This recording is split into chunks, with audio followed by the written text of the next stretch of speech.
I want to talk a little bit further about your work with the Met because the Met, in terms of just the performance schedule on a given year, is notorious for being very busy and just very time consuming, obviously, in many ways. So can you share with us a little bit about what a typical week in the Met looks like and how you navigate the rigors of that schedule? It's different for every member. So the way it works at the Met is simple. You have to do a minimum of 4 concerts a week. Okay. Because there are 7 concerts every week. So every day, or I guess some days probably 2 or something. Double. And after the pandemic, we started having a little less concerts. Okay. So there are weeks now that we actually have 5, 6 concerts. But still, most weeks we still get 7. Sure. So you have to do a minimum of 4. And sometimes there are rehearsals, sometimes there aren't. Like this week, there are no rehearsals. Sure. Last week, we had a rehearsal every day. You know? So it varies. No week is ever the same. Right. And, you work out your schedule with your colleagues. Yeah. Sometimes you get lucky, you have like an extra show or 2 concerts and the Met pays you a little more for them. But, a lot of Met members teach outside of the Met.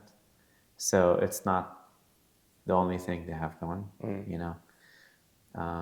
I know my colleague Weston Sprott is like the dean of, I don't know his title exactly, but with Juilliard, so people do different things. And the one other nice thing with the Met is we do get the summer off. Yeah. We do get 2 months off, and people spend it differently. Yeah. For me, I went back home overseas, spent it with my mom and dad.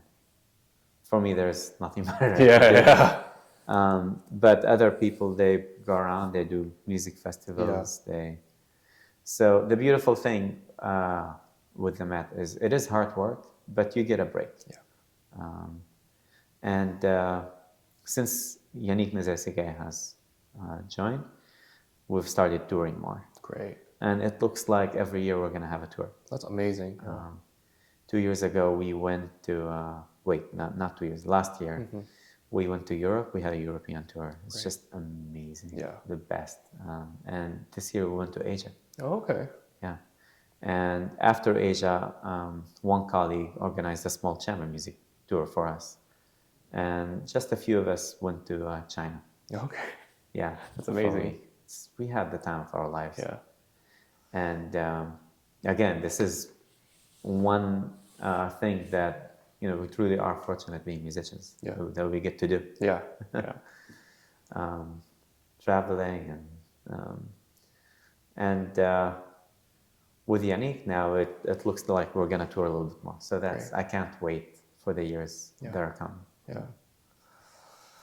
Yeah, that sounds fantastic. And because if you think about it, just playing in a pit for an opera is in many ways, more physically straining than playing on stage because you're obviously a little bit more crowded. And I'm just imagining just the toll that it can take physically on your body, and I'm sure mentally too, because I'm sure it still is very exhausting. So can you talk a little bit about that in terms of just how to really overcome that? So,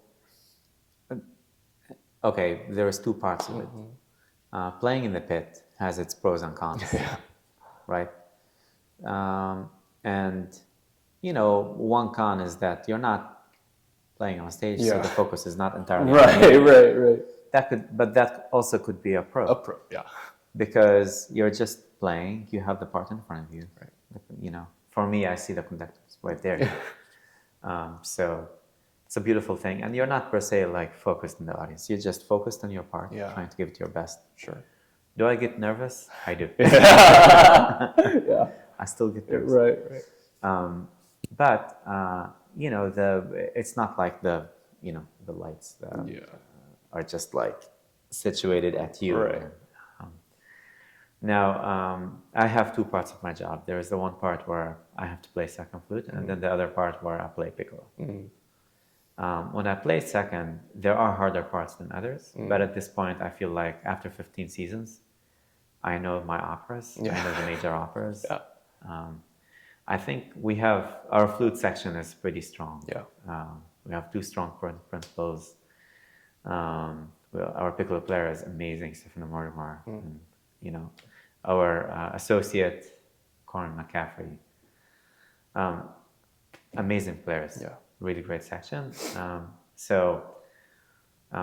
When I'm playing second flute, it's all right. Like there are harder parts than others, but when I'm playing piccolo, I start preparing weeks in advance. I'm sure. And thinking about the part. Yeah. Last night we did Rigoletto. Sorry, my ears are still ringing. There was like this storm scene in Rigoletto. It's like it's really just loud, and it's interesting how the flute section is situated. Yeah. We don't sit like next to the violins. Okay. We're sitting right next to the cellos. Oh, okay. It's like a total opposite. Yeah, you know? And I feel bad sometimes bringing my piccolo because like you play a high note. Yeah. And this amazing cellist playing next to you, he's not used to hearing very high frequency. Yeah. Especially at that timbre too. So. Yeah. That too. Yeah. So it's gonna hurt their ears. Right. And I apologize. Yeah. I know, like my first season, maybe like I think one of my colleagues used to bring them Hershey Kisses or something. That's funny. That's funny.